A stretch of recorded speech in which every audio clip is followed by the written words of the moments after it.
جس طریقے سے وہ پروف معجزے کر رہا ہے، لوگوں کو پروف دے رہا ہے کہ کوئی واقعی کوئی خاص چیز ہے، تو اس کے پاس لگتا تو ہے کہ کوئی ساؤنڈ کی کوئی یا پھر کوئی ایسی ٹیکنالوجی ہے جس کے تھرو فزکس کے لاز ڈیفائی ہو رہے ہیں، current laws of physics, current philosophy of physics, current angle of physics, اور کوئی بھی سائنس ہو، اس کے تھرو یہ تو نہیں ہو سکتا کہ میں جنت اور دوزخ اٹھا کے پھر رہا ہوں، آپ لوگوں کے مرے ہوئے رشتہ داروں کو زندہ کر کے دنیا میں لے کے آ رہا ہوں، یا پھر بارشیں کر رہا ہوں، بنجر زمینوں کو زرخیز کر رہا ہوں۔ سو یہ ایک ایسے معاملات ہیں جب دجال کے ٹاپک کے اوپر تفصیل سے کریں گے کور، تو ہم آپ کو اس میں بتاتا ہوں کہ کیا کیا کام کرے گا وہ، مگر پتہ تو یہ صاف چلتا ہے کہ وہ کوئی ایکسٹراڈنری ٹیکنالوجی ہے اس کے پاس۔ اب وہ یہ تو پکی بات ہے کہ وہ انسان ہے، یہ تو حدیث سے ثابت ہے کہ وہ انسان ہے، اس بارے میں کوئی یہ کنفیوژن نہ رکھے کہ کوئی ایسی مخلوق ہے جو باہر سے آئی ہے، یا وہ باہر سے نہیں بھی آئی، یا باہر سے آئی بھی ہے تو کوئی غیر انسانی مخلوق ہے۔ نبی علیہ السلام نے بڑا کلیئرلی بتایا ہوا ہے کہ وہ ایک انسان ہے، وہ آدمی ہے، اور اس کا حلیہ بھی بتایا ہوا ہے، اس کے بال، اس کی شکل، اس کی رنگت، اس کی آنکھ، اس کے کام، اس کے کرتوت، سارے کے سارے پتہ ہیں ہمیں۔ اور کسی کو پھر بھی شک شبہ ہو کہ نہیں یہ سارے کے سارے سمبلز ہیں، تو پھر نبی علیہ السلام کے ٹائم پہ ایک بچہ پیدا ہوا جس کے اوپر شائبہ لوگوں نے کیا، کیونکہ وہ عجیب باتیں کرتا تھا، عجیب و غریب قسم کا علم تھا اس کے پاس، بچے کے پاس۔ تو نبی علیہ السلام کو لوگوں نے کہا کہ یہ ہمیں گمان ہے کہ یہ دجال ہے۔ نبی علیہ السلام خود تشریف لے گئے بچے کو دیکھنے، اور اس بچے نے عجیب و غریب قسم کی بدتمیزی بھی کی نبی علیہ السلام سے، یہاں تک کہ حضرت عمر نے جب بچے کی اس بدتمیزی کو برداشت نہیں کیا اور کہا کہ یا رسول اللہ میں تو اس کو قتل کر دوں گا، اس طریقے سے آپ سے بات کر رہا ہے، تو نبی علیہ السلام نے کیا ارشاد فرمایا کہ عمر اگر تو یہ دجال ہے تو قتل نہیں کر سکتا اس کو۔ اس کا مطلب سمجھے غور سے کہ ان کرنٹ ہتھیاروں، ان کرنٹ فزکس کے لاز سے نہیں یہ چیز مرنے والی، جو بھی اس کے پاس طاقت ہے وہ اس سے تابع نہیں ہونے والی، اور اگر یہ دجال نہیں ہے تو ایک ناک ایک بچے کو قتل کر دے گا جس نے قتل کا اس کے اوپر نہیں لگتا، حد نہیں لگتی اس کے اوپر، تو اس کو چھوڑ دو۔ اور ابن سیاد یہ بچہ ہے، یہ بڑا ہو کے کافی عمر رہا، اور کیونکہ اس کے بارے میں مشہور تھا کہ شاید یہ دجال ہو، تو جب ہم کور کریں گے دجال کے ٹاپک میں اس کی تفصیل میں بتاؤں گا بچے نے کیا کہا اور کیا ہوا۔ مگر ابن سیاد اینڈ تک یہ بتاتے رہے صحابہ کو کہ یار میں آپ کے سامنے ہی زندہ رہا ہوں اور میں مدینے میں رہتا ہوں، تو دجال تو ایک نشانی تو پتہ ہے نا سب کو کہ دجال مدینے میں نہیں انٹر ہو سکتا، تو میں یہ تو ایک نشانی تو میرے اوپر نہیں اطلاق ہوتا، تو ایٹ لیسٹ اتنا تو مان لو کہ میں دجال نہیں ہوں، میں مدینے میں کیسے آ گیا ہوں ورنہ۔ تو یہ بتانے کا کیا مقصد ہے میرا کہ اس کو غیر انسانی نہ سمجھا جائے۔ اگر غیر انسانی کوئی سسٹم، کوئی سمبل ہوتا تو نبی اسلام نے کہنا تھا وہ بچے کی کیا باتیں کر رہے ہو، میں نے لٹرلی تھوڑی بولا انسان ہے، وہ تو ایک سمبل ہے، ایک سسٹم ہوگا، جیسے لوگ کہتے ہیں نا وہ انٹرنیٹ ایک دجال ہے، ٹی وی ایک دجال ہے، ایک آنکھ ہے، یا پھر ٹیکنالوجی ایک دجال ہے، ایسے کچھ نہیں ہے، ایک باقاعدہ جیتا جاتا انسان ہے، اور اس کی اسی طریقے سے انسانوں کی طرح ہی پیدائش ہے، انسانوں کی طرح ہی پرورش ہے۔ اب کس طریقے ذوالقرنین بھی تو انسان ہے، وہ ہم مان لیتے ہیں کہ وہ کر رہے ہیں سارا کام، تو یہ کیوں نہیں کر رہے؟ اور ذوالقرنین کوئی نبی نہیں ہے، تو یہ بھی ایک جب نبوت کا دعویٰ کرے گا تو سورہ کاف یہاں پہ بھی ایک ضرب لگا رہی ہے کہ ذوالقرنین کو نہیں نبی مانا ہم نے جب تک کہ کوئی اللہ تعالیٰ نہ بتا دیں کہ میرا نبی ہے، تو آپ کس بات پہ نبوت کا دعویٰ کر کے بیٹھ گئے؟ تو پھر خدائی دعوے کرے گا یہ، کیونکہ نبی علیہ السلام نے ارشاد فرمایا کہ تمہارے رب کی ایک آنکھ نہیں ہے، تو یہ الوہیت کے، ربوبیت کے دعوے بھی کرتا پھرے گا۔ تو یہ دونوں طریقے سے ہمیں یہ بات سیٹل کر لینی چاہیے اپنے ذہن میں کہ ایک تو یہ کوئی آرٹیفیشلی کریٹڈ کوئی مشین نہیں ہے، کوئی روبوٹ نہیں ہے، نہ ہی کوئی ایک فگمنٹ آف سم سمبلزم ہے جس کے تھرو ہم ہر چیز کو دجال دجال دجال شروع کر دیں۔ یہ ایک انسان ہے جس طریقے سے پہلے معاملات کرتا رہا یہ، اور اسی طریقے سے کرے گا۔ مسئلہ یہ ہے کہ وہ معاملات ہماری زندگی کے اندر ان اصولوں کے اوپر پورے نہیں اتر ہوتے، تو ہم جب بھی سمجھتے ہیں کہ کوئی چیز انتہائی ایب نارمل طریقے سے کر رہا ہے تو ہم اس کو خدائی درجے دینا شروع کر دیتے ہیں۔ اس طریقے سے لوگوں نے اپنے بزرگوں کو، انبیاء کو خدا کے درجے پہ نافذ کیا پچھلی قوموں میں، تو یہ لوگ ابھی بھی شروع کریں گے۔ اب سورہ کہف کہتی کیا ہے؟ سورہ کہف کا پہلا باب ہی اللہ تعالیٰ کی پاکیزگی بیان کرتے ہوئے کہ اللہ تعالیٰ کے نام پہ یہ خود تہمت لگا رہے ہیں کہ اللہ نے ایک بچہ پیدا کیا ہے، تو اللہ تعالیٰ تو اس چیز سے پاک ہے، تو وہ کون لوگ کہہ رہے ہیں کہ اللہ کے یہاں بچہ ہے؟ تو عیسائی کہتے ہیں نا، تو سب سے پہلی ضرب ہی عیسائیوں کے اوپر لگتی ہے، حالانکہ مسلمانوں کی سائیکالوجی میں دجال اہل یہود کے پرو یہودی ہے، اور یہودیوں کے لیے ہی سارے کام، یہودی خود بھی مانتے ہیں کہ ہمارا ہی مسیح آنے والا ہے۔ تو یہ بات تفصیل سے کور کریں گے جب ہم دجال کے ٹاپک میں جائیں گے، مگر سورہ کہف کی تک یہ بات ضروری ہے کہ سورہ کہف کے پہلی 10 آیتوں کے اندر جو 6-7 پہلی آیتیں ہیں وہ تو نصرانی عقیدے کے خلاف ہیں، کیونکہ دجال جو بھی کرے گا وہ بعد میں کرے گا، سب سے پہلے تو عیسیٰ ابن مریم ہونے کا دعویٰ کرے گا، ورنہ نصرانی اس کے پیچھے نہیں آئیں گے۔ تو عیسیٰ ابن مریم کا دعویٰ کیوں کرے گا وہ بھی میں بتاؤں گا بعد میں، مگر وہ کرے گا ایسے ہی، یہ ثبوت ہے ہمارے پاس، تاکہ عیسائی جو 3-4 ارب عیسائی ہیں وہ تو ذرا اس کے پاس آئیں۔ جب پوری دنیا کے 4 ارب بندے اس کو پہلے سے عیسیٰ ابن مریم مان رہے ہوں گے تو آدھی گیم تو یہ جیت چکا ہے نا، 7 کے اوپر 4 ارب کی فوج تو اس کے پاس آ چکی ہے۔ اس کے بعد کہیں جا کے اس نے انجیل سے توریت کا سفر کرنا ہے، اور پھر یہاں تک کہ کیا پتہ قرآن کا بھی سفر کرے، کیونکہ ہے تو یہ ریلیجس فگر ہی، کیونکہ ایسے باتیں اس کی ساری نبوت اور خدائی کی ہیں۔ یہ کوئی لبرل لیفٹ فلینک کا بندہ نہیں ہے، یہ رائٹ فلینک کا کوئی ریلیجس فگر ہی ہے۔ دوسرا لوگ اسے ایسے اتباع کریں گے جیسے کہ ریلیجس حق ہے ان کا، تو اس کو چرچ میں بھی جگہ مل رہی ہے، اس کو سینیگاگ میں بھی جگہ مل رہی ہے، مسلمانوں کی مسجدوں میں بھی جگہ مل رہی ہے۔ مسلمانوں کے بارے میں تو ایسی حدیثیں ہیں کہ کوئی گھر نہیں بچے گا جس میں سے لوگ دجال کی بیعت نہ کر رہے ہوں، تو مسلمان ایسے تو نہیں دجال کی بیعت کریں گے نا، صرف مومنین ایسے ہوں گے جن کو اللہ تعالیٰ کہ واللہ عالم کیسے، وہ بھی ہم ایکسپلین کرنے کی کوشش کریں گے کہ انہوں نے جب اس کو دیکھنا ہے تو اس کے ماتھے پہ کافرہ لکھا ہوا نظر آ رہا ہوگا، اور مومنین پھر آپس میں کنسلٹ کریں گے کہ تمہیں بھی نظر آ رہا ہے مجھے بھی نظر آ رہا ہے، تو یہ کوئی ایلوژن نہیں ہے، اللہ تعالیٰ کی طرف سے ایک معاملہ ہے۔ اور پھر اس دور میں مومنین کو خوابوں کے تھرو گائیڈنس ملنا شروع ہو جائے گی، سو وہ بھی ایک جماعت کے مشورے کے بعد ہی پتہ چلتا ہے کہ مجھے بھی وہی خواب ہے جو آپ کو آیا ہے۔ یہ فرد کے طور پہ گائیڈنس سسٹم نہیں ہے، یہ جماعت کے طور پہ گائیڈنس سسٹم ہے۔ سو زیادہ تر لوگ تو اس پہ ریلیجس بیعت ہی کر رہے ہیں، یہودی بھی، مسلمان بھی، عیسائی بھی، تو اس more of a religious movement then anything else. So سورہ کہف نے ان دا بک آف ریلیجن، قرآن کے اندر اس کے اوپر پوری طریقے سے ضرب لگائی ہے کہ یہ والی بات اگر کوئی کرے، کوئی بھی کرے آگے، تو وہیں پہ اس کو کا توڑ تمہارے پاس ہے کہ اللہ تعالیٰ بچے پیدا نہیں کرتا، اور یہ جو الزام لگا رہے ہیں اللہ اس الزام سے پاک ہے، اس تہمت سے پاک ہے کہ اللہ کے یہاں کو بیٹا ہے، اور اسی کو انہوں نے بنا لیا ہوا ہے۔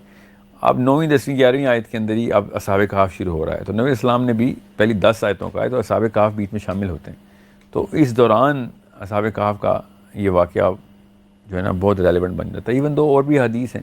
میں آپ کو سورہ کہف کی ایک حدیث سنا کے یہ بات ذرا اور ڈیپتھ میں لے جاؤں کہ ایک صحابی نے دیکھا کہ ایک گھر کے اوپر بادل کا ایک ٹکڑا آ کے رک گیا ہے، یہاں تک کہ باقی کے لوگوں نے بھی دیکھا، اور اس گھر کے باہر جو گھوڑا بندھا ہوا تھا وہ بھی فیل کر گیا، اس نے ہنہنانا شروع کر دیا اور بہت عجیب واقعہ ہونا شروع ہو گیا۔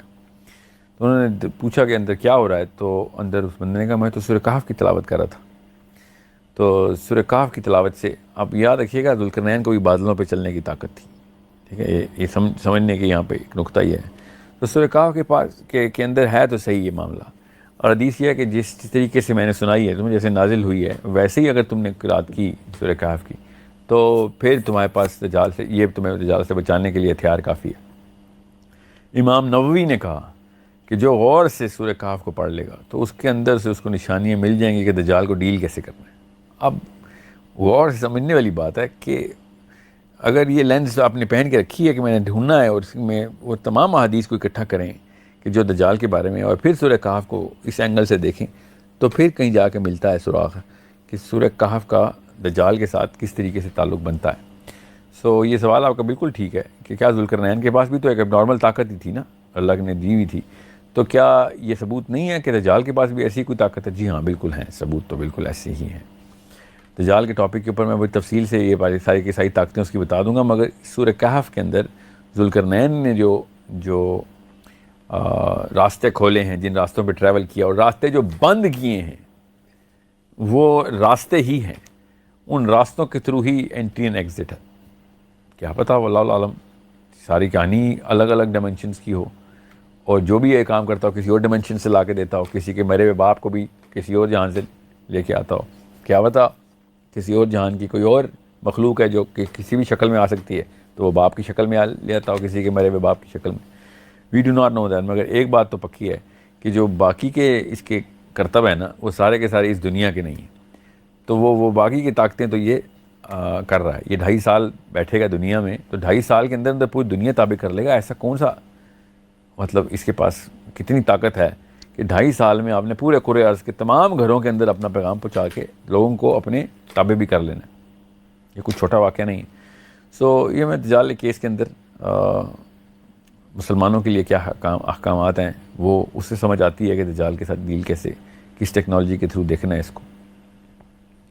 اور یہ مثلا آپ کی بات سے یوں لگ رہا ہے کہ شاید یہ بنی اسرائیل میں سے ہے، اور دوسرا یہ کہ مثلا یہ پیدا ہو چکا ہے، یہ والا فکر یعنی موجود ہے. جی ہاں، میں کچھ لوگ دجال کہتے کے ہیں نا اس ٹاپک نے پہ بھی پیدا تفصیل سے ہونا. بتاؤں گا. جی بالکل پیدا ہو چکا ہے. صحابی مل چکے ہیں اس سے، صحابہ کرام نے اس سے ملاقات کی ہوئی ہے. دجال ملا ہے ان سے، اس نے بتایا کہ کب آنا ہے، میں نے کیسے آنا ہے، راستے کون سے ہیں، وہ میں بتاؤں گا تفصیل سے.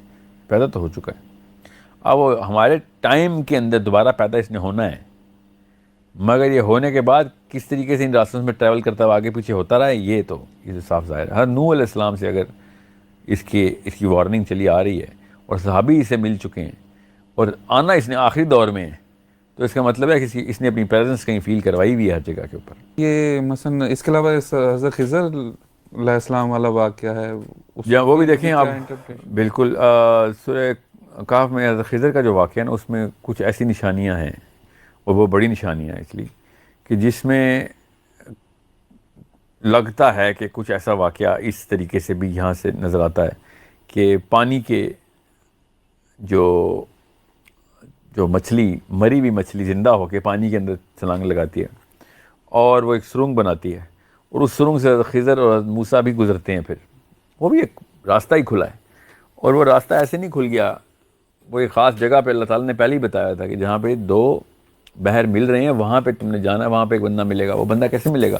پہلے اس سرنگ کے تھرو. وہ نشانی کیسے پتہ چلی کہ حضرت یشوع بن نون جو کہ حضرت موسیٰ کو ایسکورٹ کر رہے ہیں، ساتھ ساتھ ہیں ان کے، وہ کہتے ہیں کہ میں بھول گیا کہ ہم ایک کھانا بھی ساتھ لے کے آئے ہوئے تھے، تو وہ میں کہیں چھوڑ آیا. تو حضرت موسیٰ ان کو پھر ڈانٹتے ہیں کہ یہ کیا تم نے کیا. پھر وہ واپس چلتے ہیں، اور پھر حضرت موسیٰ دیکھتے ہیں کہ وہ مچھلی جو مری ہوئی مچھلی ہے، وہ جب اٹھاتے ہیں تو مری ہوئی مچھلی زندہ ہو کے پانی میں چھلانگ لگا دیتی ہے. اب اس کو اتنی جلدی سکپ نہیں کر سکتے اس واقعے کو. اس کی بڑی تفصیل میں گرینیولر لیول پہ جانا پڑے گا کہ یہ واقعہ کیا ہو رہا ہے، تاکہ ہم اس کو اس طریقے سے سمجھ سکیں کہ ایک مری ہوئی چیز کو زندہ کرنا اللہ تعالیٰ نے اپنے ہاتھ میں رکھا ہوا ہے. ٹھیک ہے، مگر یہاں پہ اللہ تعالیٰ یہ بھی بتا رہے ہیں کہ ایک ایسی جگہ ہے جہاں پہ یہ جو معاملات ہیں وہ اس طریقے سے نہیں چلیں گے جس اصولوں کے اوپر آپ لوگ دنیا میں رہتے ہیں. اور حضرت موسیٰ کے ساتھ جتنے بھی واقعات ہوئے ہیں خضر کے ہوتے ہوئے، وہ سارے کے سارے کچھ وہ والے اصولوں پہ نہیں ہوئے جو ہمارے اصول ہیں. یہاں تک کہ حضرت موسیٰ نے تذبذب میں آ کے 2-3 دفعہ چیلنج کیا خضر کو کہ یہ کیوں کر رہے ہو ایسے، یہ تو اصول کے خلاف بات ہے جو آپ کام کریں. تو حضرت خضر نے کیا کہا کہ جدھر سے آپ آئے نا، میں سمجھ سکتا ہوں آپ وہ والا صبر نہیں پریکٹس کر سکیں گے جو یہاں پہ صبر چاہیے. نبی علیہ السلام نے اشارہ فرمایا کہ حضرت موسیٰ خضر کے واقعے کے اوپر کہ کاش حضرت موسیٰ تھوڑا سا اور صبر کر لیتے تو ہمیں اتنا کچھ اور ڈیٹا مل جاتا کہ یہ سارا نظام کیا ہے. مگر حضرت موسیٰ نے تیسری دفعہ پھر ٹوکا خضر کو، تو خضر نے کہا بس تیرا میرا سفر یہاں تک ہی ہے، کیونکہ آپ سے نہیں صبر ہو رہا. پہلی دفعہ ہی میں نے آپ سے کہا تھا کہ آپ میرے ساتھ تو چلیں گے، مگر آپ نے پھر چپ رہ کے خالی آبزرو کرنا ہے، جو میں کر رہا ہوں دیکھیں. مگر حضرت موسیٰ پھر نبی ہیں، اور حضرت موسیٰ کی پرسنالٹی بھی ایسی نہیں ہے کہ وہ اپنے سامنے کوئی ایسا کام کرتے دیکھیں اور نہ روکیں. تو وہ جس ریلم کے اندر، جس جہان میں وہ والے کام ہو رہے ہیں، وہ اس جہان کے اصولوں کے خلاف ہیں. تو یہ تو بات کی بات ہے. خیر، شروع کی بات یہ ہے کہ مچھلی زندہ کیسے ہوتی ہے. ابھی تو اسی جہان میں ہے نا، ابھی تو مچھلی نے سرنگ نہیں بنائی، زندہ تو یہاں پہ ہوئی ہے. مری ہوئی مچھلی زندہ ہو کے پانی کے اندر چھلانگ لگاتی ہے، اور پانی کے اندر ایک سرنگ بن جاتی ہے، اور اس سرنگ سے پھر یہ دونوں گزرتے ہیں اور ایسی جگہ پہ چل جاتے ہیں جہاں پہ حضرت خضر سے ان کی ملاقات ہوتی ہے. تو حضرت موسیٰ اسی وقت کہتے ہیں کہ وہی جگہ ہے جس کا ہمیں بتایا ہے اللہ نے، کہ جہاں پہ مچھلی زندہ ہوئی ہے نا، یہ وہی جو سرنگ بن گئی ہے، اسی کے لیے اللہ تعالیٰ نے ہمیں اس جگہ سے، یہ ہم پار کر گئے تھے، ہمیں دیکھا ہی نہیں، اور کسی وجہ سے تم بھول گئے تھے.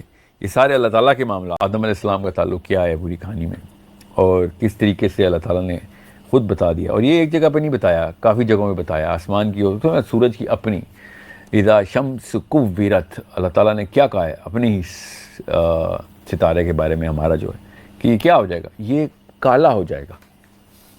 مطلب یہ کالے غلاف میں ڈال دیا جائے گا, بلیک ہول بن جائے گا یہ ہمارا اپنا سورج بھی. تو یہ سارے کے سارے معاملات ہمیں پتہ ہے کہ جب یہ بلیک ہول بنے گا, ٹھیک ہے, تو اس کا مطلب ہے یہ بھی تو یہی والے واقعے سے گزرے گا نا. یہ بھی اپنا ویٹ کسی اور آسمان کی طرف, کسی اور سماوات کی طرف لٹک جائے گا, اور یہ ایگزیکٹ ویسے ہی ڈور ویز کھل جائیں گے. تو کیوں نہیں ایسے ہو سکتا کہ ان ڈور ویز کے تھرو یہ سارے کے سارے معاملات ایسے ہی ہو سکیں جیسے کہ سمجھ آتی ہے. اور یہ میں آپ کو پھر بتا دوں کہ بلیک ہول کا کانسیپٹ اتنا کوئی میگنیفیسنٹلی انکمپریہنسیبل نہیں ہے, بہت آسان سا کانسیپٹ ہے. اگر قرآن کے اینگل سے دیکھیں تو یہ واقعات اتنے کوئی لارجر دین لائف نہیں ہیں, یہ ہمارے سامنے ہو رہے ہیں, اور یہ فزکس کے لاز کے اندر ویل ایکسپلینیبل ہیں. یہ سارے کے سارے معاملات دنیا میں کیے بھی جا سکتے ہیں, یہ لاز تھیوریٹیکلی یہ بتا رہے ہیں ہم. مثلا یہ جو جنت اور دوزخ ہیں, مثلا یہ اسی زمین کے ہی کوئی مقامات ہیں یا یہ کوئی اور جہان ہے؟ نہیں, یہ تو ان میں ٹائم اور اسپیس قرآن کی آیتوں کے تھرو تو ہمیں صاف پتہ چل گیا. حدیث تو بیش بہا ہے اس پہ کہ جنت جو ہے نا, اور ایون جہنم بھی, یہ خاص آسمان کے سیارے ہیں. مطلب پورے گچھے ہیں, ایسے کانسٹلیشنز ہیں سیاروں. جتنے انسانوں کو جتنی جنتیں ملنی ہیں وہ اس پورے کے پورے ریلم کے اندر, اس جہان کے اندر ایک ایک سیارہ. نبی اسلام کی حدیث ہے کہ جو آخری جنتی جہنم سے سزا پا کے جنت کی طرف جائے گا وہ آخری جنتی ہوگا. جو سب کے سب جنت میں جا چکے ہیں, جہنم میں بھی جو چھوٹے گناہ کرنے والے تھے سزائیں پا کے جا چکے ہیں. یہ آخری بندہ ہے جس کا نام یوحنا ہے. اس کے گناہ کافی تھے, یہ آخری بندہ تھا جس نے دوزخ سے ایگزٹ لے سکتا تھا. اس کے بعد جو بھی بچیں گے ان کو ایگزٹ نہیں ملنا. یہ مطلب لویسٹ رینک آف جنتی ہے. جب یوحنا نکلے گا دوزخ سے اور اس کو جب جنت الاٹ ہوگی تو وہ اس کرے سے, ہماری اس پلانٹ ارتھ سے 13 گنا زیادہ بڑی ہوگی. اس کا مطلب ہے ہر جنتی کو اپنا ایک کرہ ملنا ہے. تو یہ پلانٹ ہی ہیں. پھر نبی اسلام نے شاف فرمایا کہ ایک درجے کے لوگ جنت میں دوسرے درجے کے لوگوں کو ایسے دیکھیں گے جیسے اس وقت ہم ستاروں کو دیکھتے ہیں. تو یہ صاف ظاہر ہو رہا ہے کہ وہ بھی کانسٹلیشن آف پلانٹس ہیں, کیونکہ ہمیں جوپیٹر کیسے نظر آتا ہے, ستارہ ہی نظر آتا ہے نا ہمیشہ, ٹھیک ہے. مرکری, وینس, مارس ہمیں ستارہ نظر آتا ہے. تو اس وقت بھی جنت میں اسی طریقے سے پورے ایک جہان کے اندر جنتی پھیلے ہوئے ہیں, اور ہر ایک کا اپنا اپنا ایک سسٹم ہے جس کے اندر وہ رہ رہا ہے. سو قرآن پاک میں اللہ تعالیٰ نے جنتیوں کے بارے میں کہا کہ آسمان جنتیوں کے لیے اپنے دروازے کھول دے گا. جب دنیا سے قبر سے نکلیں گے یہ لوگ تو جنتیوں کے لیے دروازے کھل جائیں گے, اور دوزخیوں کے لیے آسمان اپنے دروازے نہیں کھولے گا, ٹھیک ہے. پھر اللہ تعالیٰ نے یوم تبدل الارض غیر الارض کہا کہ وہ یہ زمین نہیں ہوگی جہاں پہ سارا واقعہ ہو رہا. اللہ تعالیٰ کسی اور ارض کو یہاں سے ریپلیس کریں گے, کیونکہ یہ والا پورا آسمان تو لپیٹا جا چکا ہے. پھر کچھ اور نظام چلے گا ادھر, کسی اور طریقے سے سارے کے سارے لوگ ہم اس ڈیمنشن سے دوسری ڈیمنشن میں انٹر ہوں گے جو قبر کی ڈیمنشن ہے. وہاں سے جب اٹھیں گے تو میدان ہی کچھ اور ہوگا, مطلب وہ ارض ہی کچھ اور ہوگی. وہ اللہ تعالیٰ اس کو ریپلیس کر چکے ہوں گے. ادھر تو تباہی مچ چکی ہونی ہے جو بھی ہونی ہے. اور مثلا اس کا بگننگ کا تعلق ایک انداز سے اینڈ سے بھی جی بگننگ کا تو اسی لیے تو آپ سے کہا کہ اینڈ میں جو آخری آفت یاجوج ماجوج کی ہے وہ بھی ڈائریکٹ سورہ ہجر میں نا اللہ تعالیٰ نے جس مٹی کا ذکر کیا ہے آدم کو بنانے کے لیے, وہ والی مٹی کا بہت غور سے سمجھیں, وہ دنیا کی مٹی نہیں ہے.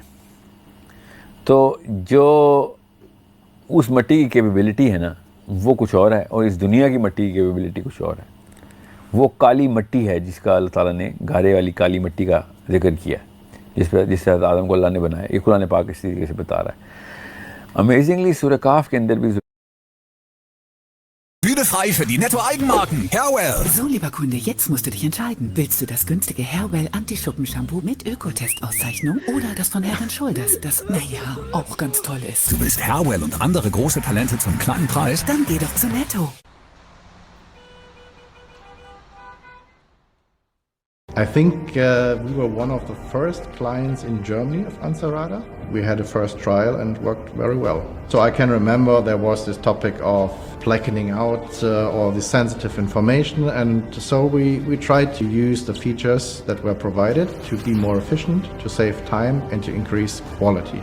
Yeah, at the beginning we started using Ansarada as a